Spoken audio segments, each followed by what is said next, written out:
Welcome to the Nerd Party. It's not working.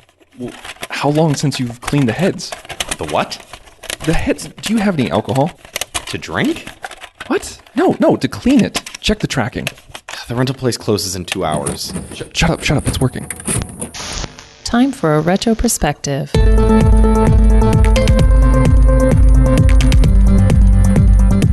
Hello and welcome to Retro Perspective, the show on the Nerd Party where we take a look at all of the movies released 25 years ago this week. I'm Mike. I'm John. And today we're going to be taking a look at the movies released on November 4th, 1994. You ready for this? Are you kidding? November 1994. We are entering into the final lap of 1994 after a surprising October where we got so many Oscar contenders. Surely, what treasures lay in wait for us between here and the end of the year, Mike? Well, the first of these treasures, which debuted at number 18 at the box office with $4,000, and the most critically acclaimed movie of the week, 67% on Rotten Tomatoes, is Floundering. Floundering, which I suppose you could say is the definition of making $4,000 at the box office. But bum. Yeah. This movie, it has James LaGrosse in it, John Cusack, Jeremy Piven, the usual suspects. Yeah. And it's a slacker movie, so I'm sure that you were into it. Nope. No. I wasn't even aware of this thing's existence back in 1994. No, I don't think most people were. Yeah, judging by the box office, I was not the exception but the rule. So no, didn't know about it. I could see myself watching it under certain circumstances, but not these circumstances. Yeah. This was a pass. All right, so moving on to number 16 at the box office with $37,000 and a 53% on Rotten Tomatoes, second best reviewed movie of the week, Oleanna. Which is impossible to find. Yes, I tried. You tried. This is a David Mamet movie starring William H. Macy. It's based on a David Mamet play, an award winner of a play that, as a theater major was a huge reference point, in theater classes. Everybody wanted to do Mamet, and you basically had people that wanted to do Oleanna, and then you had people that wanted to do Glengarry Glen Ross. Mm-hmm. And Oleanna, I've heard great things about the movie, but it's just impossible to really lay your hands on a reasonable copy. Yeah, it's kind of weird. With the movie, it's about William H. Macy plays a professor, right? And then there's like a female student, and there's a question as to what happened behind closed doors, and the movie doesn't give you a clear answer as to what happened, and it's really kind of a he said, she said sort of thing. And like the trailer says, no matter whose side you're on, you're wrong. So Mamet has, I think, a real talent for tapping into things that are below the surface that everybody else catches up to in a little bit. Yep. It seems like any time he has a movie come out, it's kind of an event. And that maybe has sort of gone away in recent years. I know he did the Phil Spector movie for HBO where people were kind of like, what's going on here? But, prior to that, like going back to the beginning with like House of Games, people loved that movie. I remember being shown that in high school, and it's weird because he is like an extremely good writer, but his direction is kind of sketchy at times. Like he's so into the words that, have you seen The Spanish Prisoner? No, but I have seen plenty of stuff that he didn't direct. So I definitely agree with you that Mamet is an incredible writer, but I think that his direction, I think that the hurdle that he faces is that he's so stuck in theater tradition that he doesn't make that mental leap to the fact that film is in fact a different medium. Like sort of the way that What Happened was like, this is all staged for a theater production. This isn't a film production that you're putting on right now. You're filming a stage play. And I think that Mamet, if he has a flaw as a director, that tends to be what it is. Yeah, I mean, like, I do enjoy, I think, all of the movies that I've seen of his that he's directed. State and Maine, The Heist or whatever it's called, like those things. One that I would recommend, though, highly, is Spartan. Yes. Have you seen that? I recommend that highly as well. I had a friend of mine, Warren, who that became one of his pet projects. Like, you know how all of us have one where we get after a friend where it's like, so did you see it yet? So did you see it yet? That was his movie with me. And yes, I agree with you. Spartan is exceptional, surprisingly so. Yeah, it's good. So yeah, go check out Spartan. Have you heard the Paul Thomas Anderson Film School story? No, I haven't. Paul Thomas Anderson went to film school, and he got there all excited and everything. And on the very first day of his screenwriting class, his professor said, if you're here to make Terminator 2, leave. And he's like, well, that's kind of BS, because for one thing, Terminator 2 is pretty cool. Yeah. But also, what if it's someone's dream to make Terminator 2? Why are you discouraging them like that? So he had his suspicions about this professor, and he was given an assignment on the first day to write a scene with no dialogue, which gives great insight into the character in the scene. And David Mamet had written the script for Hoffa, but the movie hadn't been produced yet at this point. Mm-hmm. And there's a scene in Hoffa, which I haven't seen actually, where someone is driving a car and they light up a cigarette and they put the cigarette between their fingers so that the ash, as it burns, it hits their fingers and the burnt ash wakes them up, so they stay awake while they're driving. Yeah. And he's like, okay, this is a scene written by Pulitzer Prize winner David Mamet. I'm just going to take this scene out of the script and turn it in for my homework assignment, and let's see what happens. And he gets the assignment back, and he gets a C. And he's like, okay, that's what I thought. This is a bunch of BS. And then he dropped out of film school, and the rest is history. So thank goodness he did. But well. Hoffa is a good. I haven't seen it in many, many years, but it was one of those movies where it was a good movie, but it wasn't a great movie. Danny DeVito directed that, didn't he? Did he? Oh, I thought he did, because the fictional character who's created to sort of act as the audience go-between with Hoffa, who's Jack Nicholson in heavy makeup. I think I could have sworn. I could be misremembering, but I could have sworn it was DeVito as the director. Yeah, you're right. Okay, cool. Yeah. And that was like a prestige picture. Everybody was like, oh, this is the one. Oh, Nicholson, he's going to win an Oscar for this. And then it came out. Everybody was like, yeah, it's okay. Yeah. Frank Whaley's in that one, too. Yeah? Yeah. Well, there's another Hoffa movie coming out now, so maybe that'll win some Oscars. I heard it paints houses. Yes. Yeah. Yes, it does.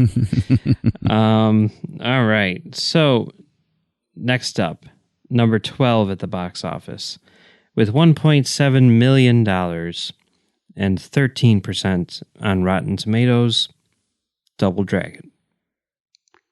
Double Dragon. Yeah. Which I didn't see at the time, but I watched for this show. Yeah, I did.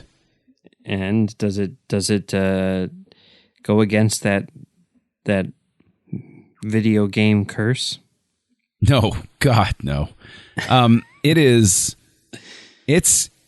the thing is, I'd say the first 20 minutes, you really want to give it a break because they're obviously aware of how absurd this movie is. And so there's sort of this sense of we're going to make a kids movie along the lines of like Teenage Mutant Ninja Turtles or something. And so there's no attempt at trying to make this into high art, as it were.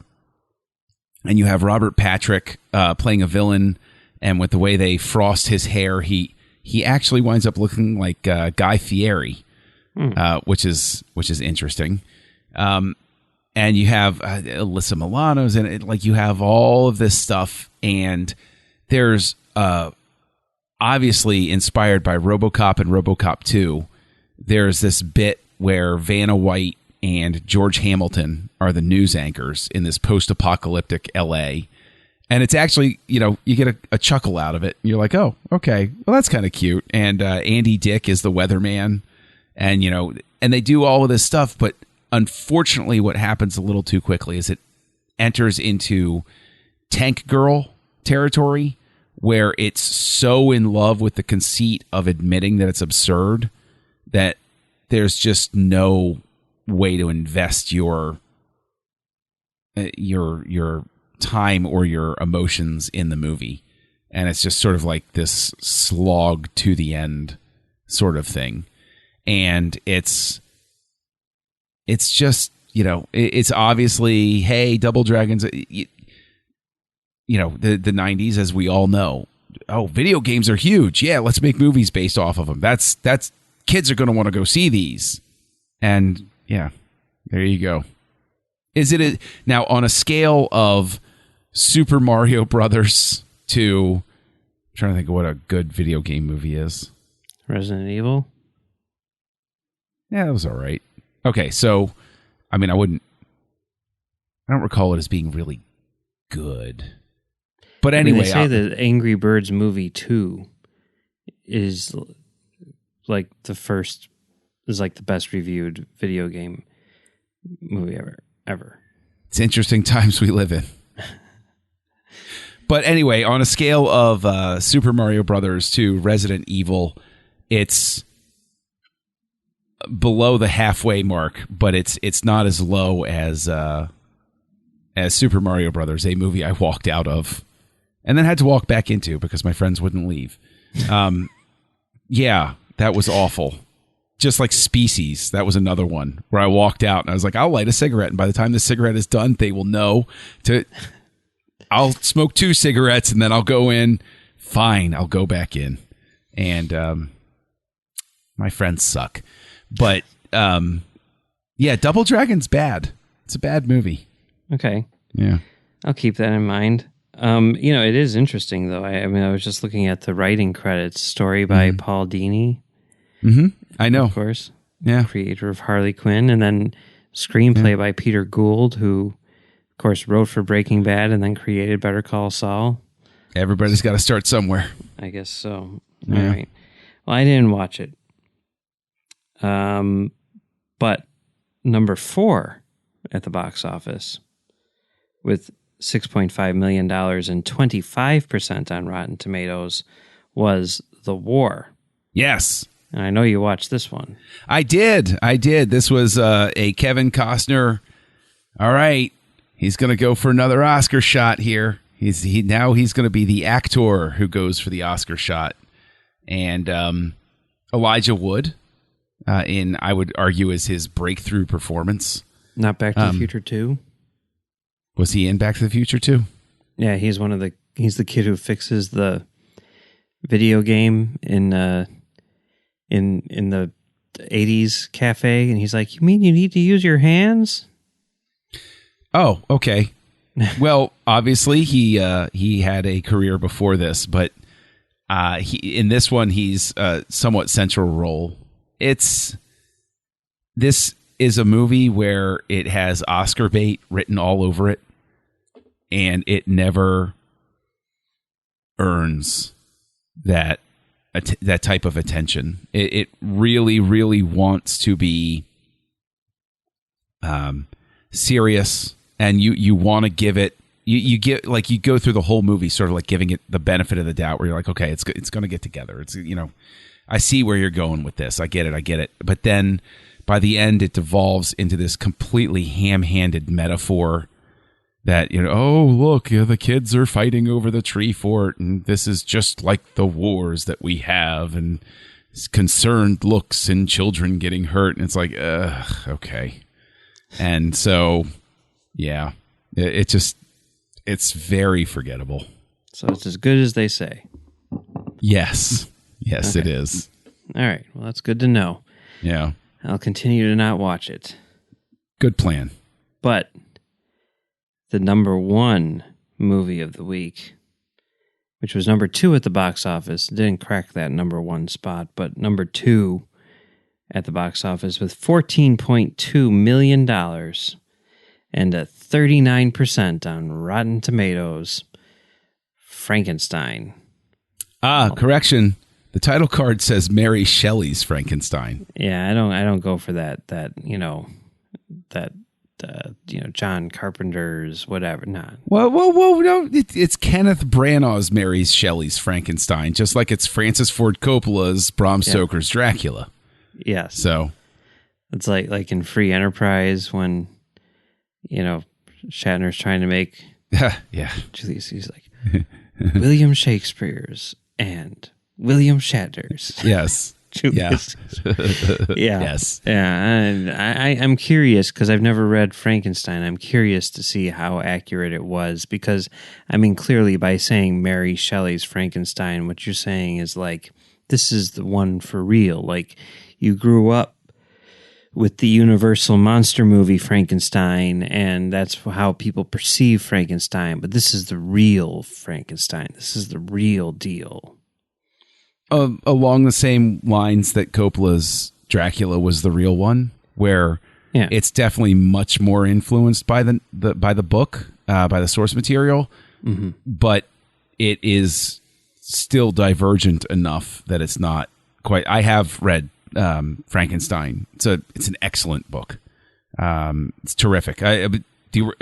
Stoker's Dracula and Frankenstein are 2 of my favorite books of all time. They're absolutely magnificent. And I mean, structure-wise, this has more of a touchstone and everything. And did you see this in the theater when it came out? No. Why not? Well, for one thing, I was 14 years old. So it was rated R, and, you know, also I was like, I don't want to see, you know, that. I mean, I was scared to see Jurassic Park, you know, and I'm like, I don't know, whatever. But no, I didn't see it in the theater. Did you? Yes, of course I did. Yeah. What do you think? Kenneth Branagh, Frankenstein, Robert De Niro's in it, Helena Bonham Carter. People know who that is, and you got an all-star cast list. Tom Hulse is in it. Aidan Quinn coming back after Blink. So this is my second Aidan Quinn movie of the year. Yeah. Our second Aidan Quinn movie of the year. I get the impression that Kenneth Branagh, and I vaguely remember this at the time, and maybe it was just because of the people that I hung out with or whatever, or the town that I grew up in or whatever, but I really feel like, you know, in the 90s, people felt like Kenneth Branagh was like the Orson Welles of our time. Yep. Yeah. I'd say that's accurate. And in fact, I remember specifically, it would have been after this, that one of the rumors that just wouldn't die was that Kenneth Branagh was going to play the young Obi-Wan Kenobi in the Star Wars prequels. And I actually know how that rumor got started and have trumpeted it, but nobody's ever, listened to me for good reason, I guess. But there was that Star Wars Galaxy series of cards, the trading cards, remember? Uh-huh. Do you remember this, where like artists came in and did different sketch cards and stuff like that? And it was sort of like it was a celebration of Star Wars. There were foil cards and everything, and people would do there was part of the series was character studies, part of the series was fantastical comic book art, part of the series was just imaginative artwork from the artists and everything. And one of the guys there painted what he saw as a young Obi-Wan Kenobi, and he modeled him after Kenneth Branagh. And the back of the card said, "Oh, Kenneth Branagh would be the perfect choice. I see him as a natural inheritor of Alec Guinness," and blah blah blah blah blah. And very shortly after that, like wildfire, suddenly everybody was talking about how Kenneth Branagh was going to play the young Obi-Wan Kenobi, and it was all because of a trading card. I remember that set, the Star Wars Galaxy card set. I remember it because it was like, I remember it coming out and it looking really cool and everything like that. And I remember going to the comic book store and thinking and asking are you getting this in? Can I get it? Whatever. How much would it cost for a complete set? That sort of thing. Mm-hmm. And back then, like, especially with comic book stores and especially with like merchandise that wasn't comics from comic book stores, there were no firm release dates, right? Yeah. Mm-hmm. And it was sort of like, well, it's supposed to show up in July, but we don't know exactly when in July, and it could be delayed, and we're not going to know. So really, one day we're going to get a shipment, and it's going to be there. And I would call every single week and be like, "Do you have the Star Wars Galaxy cards in yet? Do you have the Star Wars Galaxy cards in yet?" To the point that like I knew that I was getting to be annoying. Like I'd call and like disguise my voice and everything like that. It's just the weird things that you would do as a kid, I guess. Sure. And I finally bought it from my friend Josh, who we talked to here before. He was my friend. He worked at the comic book store, and he got the set or got a box and put together a set. And like the owner of the comic book store basically said, like, "Look, this kid keeps on annoying me. Can you just sell him your set, and then we'll make another set for you?" And he did. So that's nice. Yeah, there you go. That's nice. They had a collector's edition set naturally, where it was shaped like the Falcon. Oh. And one of the cards was randomly quote unquote autographed, printed autograph sort of thing.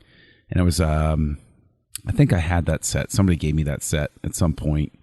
And it was, I want to say it was the artist who actually drew the back end of the Marvel run, the post-Return of the Jedi run, when Lumaya showed up and everything.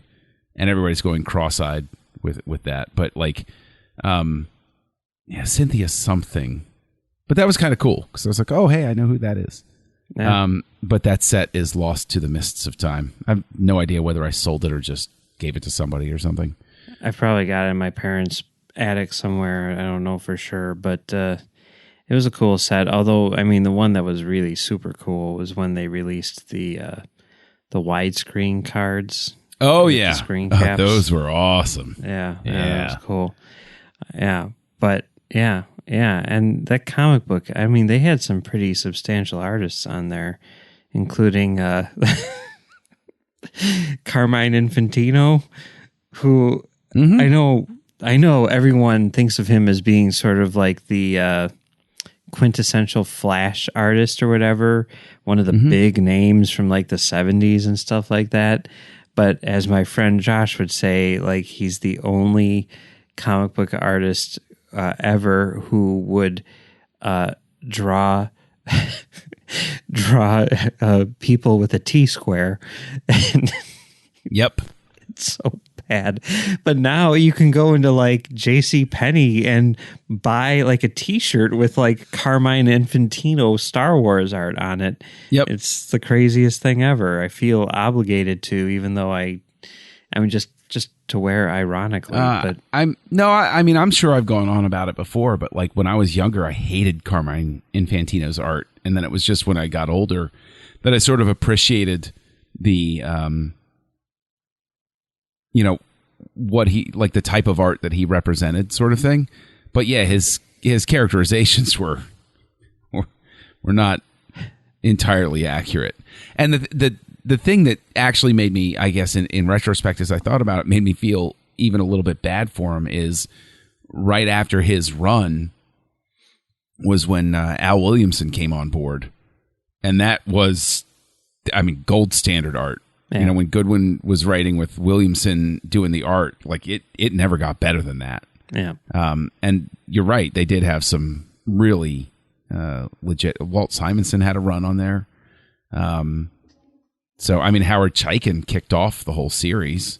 Mm-hmm. So I still think they should go back. They should grab the cast of Solo, or certain people of it, and adapt the first.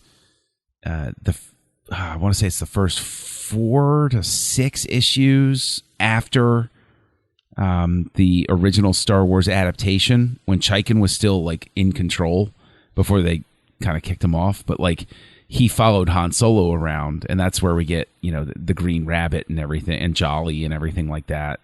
I think that would be a fascinating series for them to follow around. Yeah, there's a Jabba the Hutt in there too. A Jabba the Hutt, yes. Yeah. Yes. A green whiskered Jabba the Hutt. Mm-hmm. Yeah. Yeah. Very interesting interpretation. Yeah. Yeah. So did you watch the Frankenstein again this time around or not? I sure did. I sure did. And what'd you think? Yeah. I was kinder to it back then, and now it's overwrought. The set pieces are it's so melodramatic as to be annoying. Did you rewatch it? I watched it for the first time. Oh, for the first time. Yeah. So I would have figured you would have seen it between the movies and now. I had no idea this was the first time. So more interesting to me. Tell me what you thought of it. I thought it was pretty bad. Okay. Yeah, I mean, I was into the idea. Like, I mean, you say like Kenneth Branagh is doing Frankenstein, and and Frank Darabont wrote it, and it's like, okay, cool. Yeah, let's see what this is, because it is kind of the idea of like, well, here's a story which has been told in movies forever, and now we are going to go back to the source material and make like the definitive version. And that may be what this is. I don't know. But if it is, I'm like, geez, that's not as good as what they were doing in the 30s or 40s or whatever. It's just like, it's so much bigger and sprawling, and I don't know what they were doing with like the character of the monster, but it did not. Okay, see that's the thing about Frankenstein's monster. In the book itself is a much more straightforward, just horror story. This is way more operatic and larger in scale, whereas the book is very much like this movie works. The moments where it works are when it remembers that what the book is about is that question of what makes a person. What is the determining factor of who a person is, and what constitutes life, and then the scientific thrust of how far is too far, what is unethical, those sorts of things. Reassessing our relationship with God, and as we go into these scientific discoveries, but like a lot of the stuff showing up at like the university and its relationship with Helena Bonham Carter and all that stuff is tacked on. Just like every film adaptation of Dracula, Renfield's role is never quite right, but Coppola got closest to it on screen. And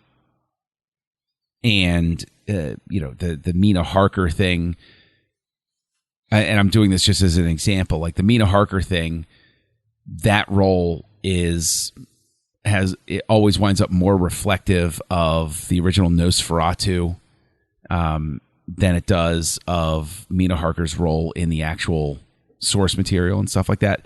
But all that to say that they're like, if you've read Frankenstein, you can see all of the markers that indicate where it came from, but you can also see all of these things that were tacked on to give it this sense of larger scope and more, Frankenstein's a horror story. It's a campfire tale sort of thing. And so it doesn't have this, overwrought sort of, well, my mother thought I was special and then she died in childbirth. And, there were a lot of camera movements around as everybody's, collapsing on the floor and stuff like that, And I like the camera movement stuff. I don't know, De Niro, and he's been typecast, really, even though he is, a great actor or whatever, he really has been typecast. And when you say like, oh, he's going to play Frankenstein's monster, I'm like, really? How's that going to work out? And ultimately, I don't think that it does work out. But I mean, Branagh I thought was good, but yeah. See, I actually flipped that. I don't care for Branagh's performance, but I thought that De Niro was interesting. The John Cleese character who's invented for this was fairly interesting. I did like the idea of going in and creating this mentor character for Frankenstein. But it's really, this is in a sense like the war, where it's like I'm rooting for it. I want it to succeed, but it just never really comes together. Yeah. I do. I mean, there was no Bride of Frankenstein in the original book, was there? Correct. Yeah. So I kind of like the idea that they were like, oh, let's pay this homage to, the classic movie or whatever, and have a Bride of Frankenstein here. There was something about that which appealed to me, but ultimately, didn't work. I think its obsession with going for the big production values, it winds up drowning out its own attempt at a message, which is, again, scientific progress, our place in the world, dealing with death and loss. So I think a lot of the core themes are lost in the noise. Yeah. Oh, well, I guess the critics were right with the 39%. So not really that great of a week this week, aside from maybe the 2 movies, which are impossible to find. Yeah. They're probably the gems. Yep. Kind of disappointing. But next week, November 11th, there's only 2 movies to choose from, which is kind of surprising. The Santa Claus and Interview with the Vampire Chronicles. And I got to do some research because I do not remember that the Vampire Chronicles business being on it when it was first released. I don't know about the title itself in the movie, but I remember everyone calling it Interview with the Vampire at the time. But like, I did watch the trailer, and even though the narrator says Interview with the Vampire, the title on the trailer is Interview with the Vampire Chronicles. Huh. So I think that's probably there. I kind of feel like this was supposed to be the first in a series. Oh, it was. Oh, yeah. No, hands down, it was supposed to be. Kind of weird that it didn't continue, but no, it did. Queen of the Damned. Though no, they skipped over Okay. Yeah, it does count because yes. Because what?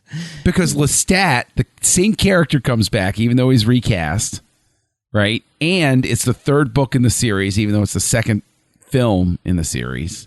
That was their attempt to get things started back up with it. That was their attempt to get things started back up with it, but that was a Manhunter Silence of the Lambs scenario right there. That wasn't supposed to be, that wasn't Silence of the Lambs and Hannibal. That was Manhunter Silence of the Lambs. Yeah, either way, though, I say I win on a technicality, so there. No, I get what you're saying. I'm just saying that's not, okay. Wait, are you saying that Queen of the Damned is an excellent movie? Is that your implication here? No, I wasn't basing the comparison on quality. I was basing it on, Anyway. Okay, I gotcha. All right. So anyway, until next week, John, where can people find you on the internet? Oh, look for Kessel Junkie. I am on Twitter, and you'll find me over on Letterboxd, and you will find me here on the Nerd Party Network co-hosting a Star Wars program called Aggressive Negotiations with Matthew Rushing, where we get into all sorts of intriguing discussions about a galaxy far, far away. So where can people find you, Mike? You can find me on Twitter and Letterboxd at Mumbles3K, and you can find me on Trek.fm doing a show called Tracks on the Line and Tracks from the Edge, and you can find me soon on Talk Film Society doing a show called Bayhem, and you can also find me on filmdamagepod.com doing a show called Film Damage. So that's it for the first week of November. We're into the home stretch, last 2 months. And until next time, be kind, rewind.